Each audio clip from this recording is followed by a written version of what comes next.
The glass door of Harper Luxury Motors slammed so hard the entire showroom trembled. Every salesperson froze mid-sentence. Heads turned toward the sound just in time to see 29-year-old Gavin Harper storm through the gleaming rows of BMWs and Mercedes, face flushed, eyes glassy with unshed tears, straight toward the glass-walled office where his father, Richard Harper, sat reviewing quarterly figures. Gavin didn't knock. He shoved the door open and stood there breathing hard. "Dad, we need to talk. Right now." Richard looked up slowly, pen still poised over the profit and loss sheet. At 61, he still carried the broad shoulders of the high school linebacker he once was, though the hair had thinned and silvered. He studied his only son the way he studied a trade-in vehicle, assessing damage, estimating repair cost. "Close the door," he said quietly. Gavin didn't move. "No. Everyone's going to hear this anyway." Richard's jaw tightened. He set the pen down with deliberate care. "Then say it." Gavin's voice cracked on the first word, and he hated himself for it. "I'm gay." The silence that followed was so complete Gavin could hear the low hum of the air-conditioning vents and the distant bark of a salesman closing a deal on the floor. Richard blinked once. Then he leaned back in the leather chair and folded his arms. "That's it." Gavin stared. "What? You came in here like the building was on fire to tell me something I've known since you were 15? The words landed like a slap. Gavin felt the heat drain from his face. "You knew." Richard gave a short, dry laugh that held no humor. "Son, I own a car dealership. I read people for a living. The way you never looked twice at the cheerleaders who came in with their daddies to buy convertibles. The way your eyes followed that barista kid who worked summers detailing cars. I'm not blind." Gavin's hands clenched at his sides. All the speeches he'd rehearsed in the mirror for years, every careful explanation, every plea for understanding, collapsed into dust. "Then why didn't you ever say anything?" "Because I was waiting for you to be man enough to say it yourself." Richard stood up, walked around the desk, and stopped a foot away from his son. "And now you have. So what do you want? A parade? A hug? Or are you here to tell me you're leaving the business because some boyfriend convinced you this life isn't good enough?" Gavin swallowed. "I'm not leaving. I needed you to know. Before the wedding." Richard's expression didn't change, but something flickered deep in his eyes. "Wedding. Daniel and I have been together 3 years. We're getting married in October. I want you there. I want Mom there. I want this family to stop pretending everything's fine when it isn't." For a long moment Richard said nothing. Then he turned, walked to the window that overlooked the lot, and stared at the rows of polished cars glittering under the sodium lights. "You think I built this place so my only son could hand it over to a stranger someday?" he asked quietly. "It's not about the business. It's always about the business, Gavin." Richard turned back. His voice was calm, almost gentle, which made it worse. "This dealership has been in our family for 43 years. Your grandfather started it with a single used Chevy lot and a handshake. I tripled the revenue. You were supposed to take it further. That was the deal." "There was no deal," Gavin said. "You decided my future when I was still in diapers." Richard's eyes narrowed. "And you decided to throw it away because you fell in love with a man." The accusation hung between them like smoke. Gavin felt the first real tear escape. He wiped it away angrily. "I'm not throwing anything away. I'm asking you to accept me." Richard studied him for a long beat. Then he walked past Gavin, opened the office door, and called across the showroom.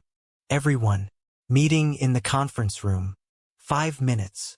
Gavin's stomach dropped. "Dad, what are you doing?" Richard didn't answer. He simply returned to his desk, picked up the phone, and dialed a number he knew by heart.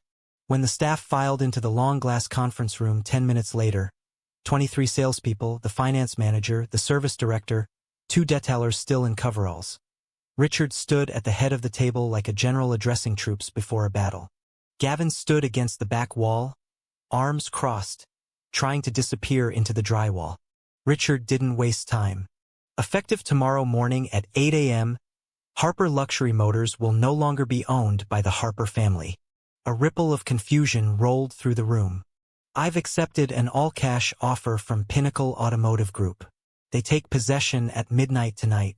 Every employee will receive 60 days severance, COBRA continuation, and a personal reference letter from me. Those who wish to apply to stay on with Pinnacle may do so. Most of you will not be retained. Mouths opened. No sound came out. Richard continued in the same flat tone. The decision is final. There will be no negotiation. I suggest you use tonight to update your resumes. Someone, Marissa from finance, finally found her voice. Mr. Harper, why? Richard's gaze flicked once toward Gavin, then away. Because sometimes you have to burn the field to keep the poison from spreading. He walked out without another word. Gavin remained rooted to the spot as the room erupted into panicked murmurs. Daniel's apartment was on the 4th floor of a converted warehouse in the Pearl District. Exposed brick, tall windows, hardwood floors that creaked underfoot. Gavin had always loved the place. Tonight it felt like a cage.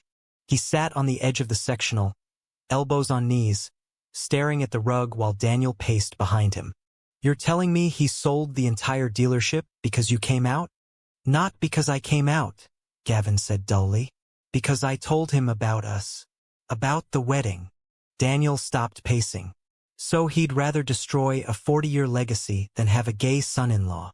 Gavin laughed once, a bitter sound. He didn't say that. He didn't have to. Daniel dropped onto the couch beside him and took Gavin's hand. His fingers were warm, steady. I'm so sorry. Don't be. This isn't your fault. It's not yours either. Gavin pulled his hand away and stood up. I should have waited. Should have let him retire first, handed the keys over, then told him. Maybe he could have handled it if the business was already safe. Daniel watched him carefully. You really think waiting would have changed anything? I don't know anymore. Silence stretched between them. Finally, Daniel asked the question neither of them wanted to face. What happens to us now? Gavin turned. What do you mean? Your dad just torched your future. The dealership was supposed to be yours. Our safety net. Our plan. We were going to use the equity to buy a house next year. Start trying for a kid through surrogacy the year after. That's gone, Gavin. All of it. Gavin felt the floor tilt under him. He hadn't let himself think that far yet. I still have my savings, he said weakly. I still have my MBA. I can find another job. Daniel stood up slowly. You were supposed to run Harper Motors. That was your identity. You've been groomed for it since you could walk the lot. What are you if you're not the next Harper? The question landed like a punch to the solar plexus. Gavin opened his mouth, closed it again. Daniel stepped closer. I love you. I want to marry you. But I need to know you're not going to wake up in 5 years and blame me for costing you everything your family built. I would never. You say that now. Daniel's voice cracked. But I've seen what resentment does. My uncle came out at 42. His wife took the kids, his parents stopped speaking to him, his business partner bought him out for pennies. 10 years later, he was drinking himself to death in a studio apartment. I won't watch that happen to you. Gavin stared at him. You think I'm going to become an alcoholic because my dad sold the dealership? I think you're going to spend the rest of your life trying to prove you didn't make the wrong choice. Gavin felt something cold settle in his chest. He walked to the window and looked down at the streetlights reflecting off wet pavement. Rain had started sometime during the drive over. Maybe I did, he whispered. Daniel didn't answer. They stood like that for a long time. Two men on opposite sides of the same room, the space between them suddenly vast. Across town, in the big colonial house on Cedar Lane where Gavin had grown up, Richard Harper sat alone in the darkened living room with a tumbler of bourbon he hadn't touched. On the mantelpiece was a framed photograph taken at Gavin's college graduation. Richard with his arm around his son's shoulders, both of them smiling wide, the future bright and certain. Richard stared at the picture until his vision blurred. Then he picked up the phone and dialed the one person he hadn't spoken to in 18 months. Margaret, he said when she answered. It's me. His ex-wife's voice came through the line, cautious. Richard, it's late. I sold the dealership. A long pause. Why? Because I couldn't let him inherit a lie. Another pause. You mean you couldn't let him inherit it while he's with that man? Richard closed his eyes. He's my son, Margaret. Then act like it. The line went dead. Richard set the phone down carefully, as though it might shatter. He looked back at the graduation photo. For the first time in decades, Richard Harper cried. The next morning, the Harper Luxury Motors sign was already gone. In its place, a temporary banner stretched across the front.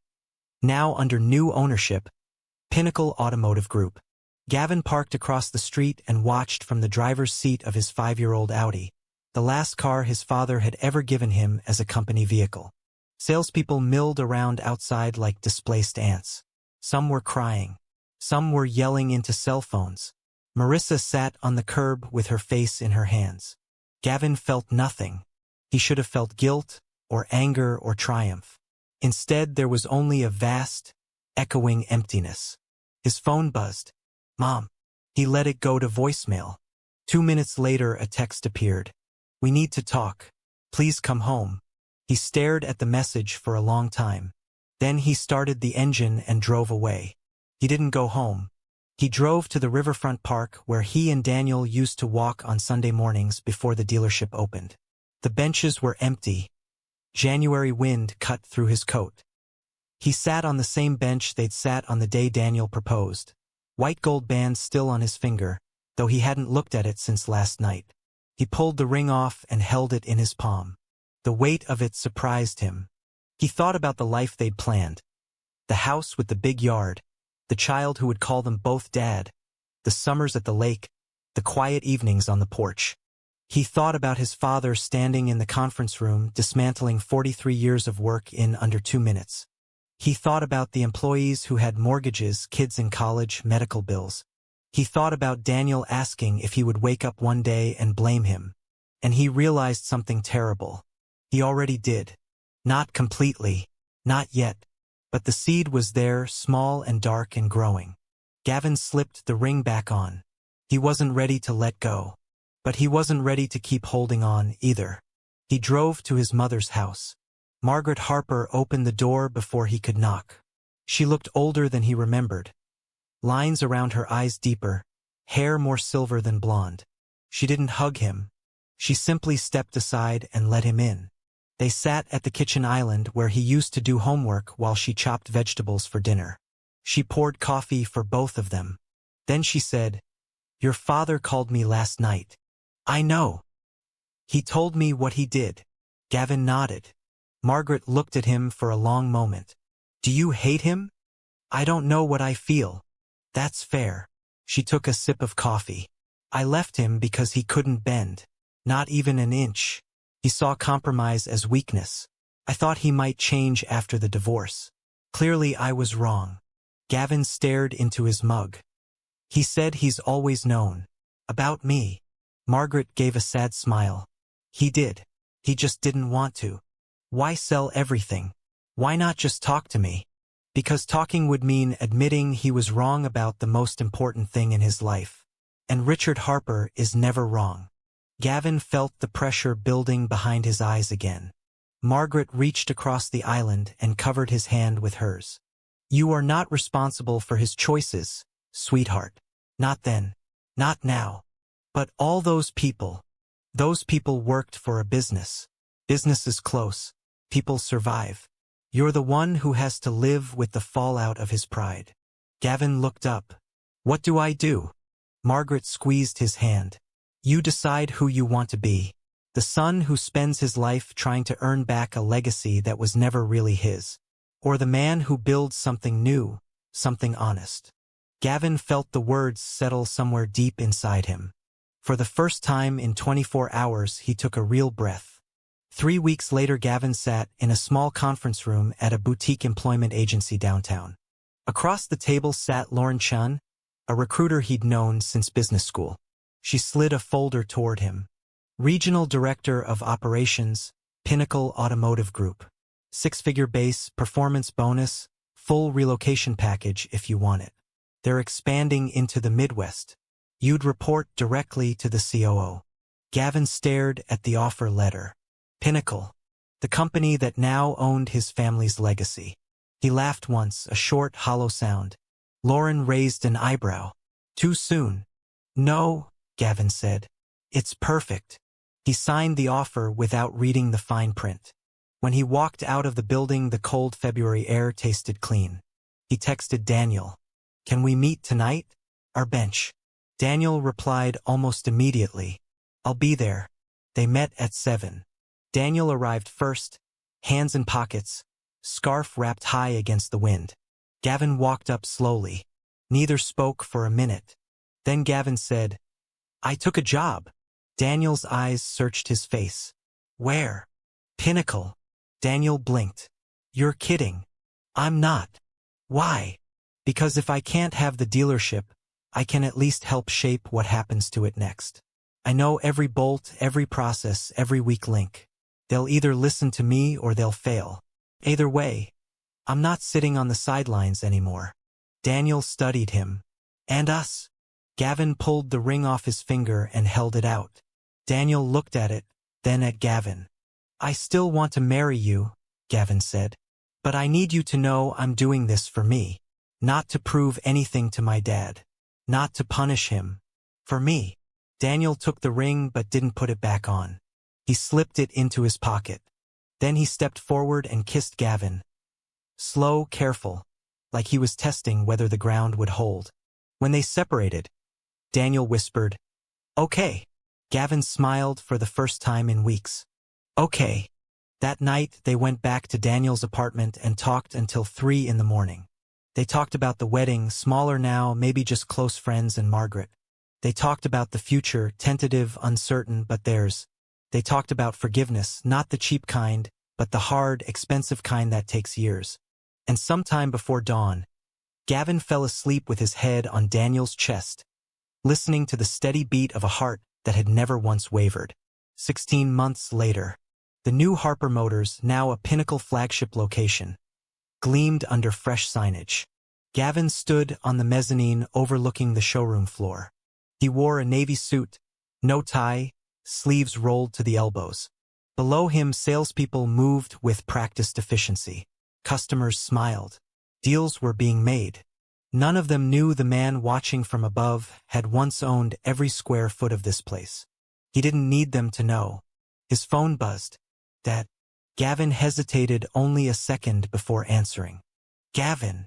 Richard. A long silence. Then Richard said, I saw the numbers last quarter. You're up 23%. Gavin leaned against the railing. I know. Another pause. I was wrong, Richard said quietly. Gavin closed his eyes. I thought if I took it away you'd come running back. Prove you needed me. Prove the life I built was the only one that mattered. Gavin didn't speak. I was wrong about a lot of things, Richard continued. Mostly about you. Gavin opened his eyes. He watched a young couple walk hand in hand toward a silver SUV. I'm getting married in 3 weeks, he said. Small ceremony. Daniel's parents are flying in from Portland. Mom's hosting the reception at the house. Richard exhaled. Will there be a seat for me? Gavin felt the question settle in his chest like a stone. He thought about the employees who'd lost their jobs. He thought about the nights he'd lain awake wondering if he'd ruined everything. He thought about the man standing on the other end of the line. Flawed, stubborn, proud, and still his father. Yes, Gavin said. There will be a seat for you. A ragged breath came through the phone. Thank you. Gavin nodded even though Richard couldn't see it. See you in 3 weeks, Dad. He ended the call. Then he walked downstairs, stepped onto the showroom floor, and joined the rhythm of the place he had once called home, and now simply called work. Later that evening, he and Daniel sat on their new porch swing, the one they'd bought for the little craftsman house they'd closed on 2 months earlier. Daniel's head rested on Gavin's shoulder. You okay? Daniel asked. Gavin thought about it. Yeah, he said. I think I am. They stayed like that until the stars came out. And somewhere in the quiet, Gavin realized the most surprising truth of all. Sometimes the only way to save something is to let it go. Was Richard Harper ultimately a victim of his own pride? Or did he give his son the greatest gift of all by forcing him to build a life that was truly his own?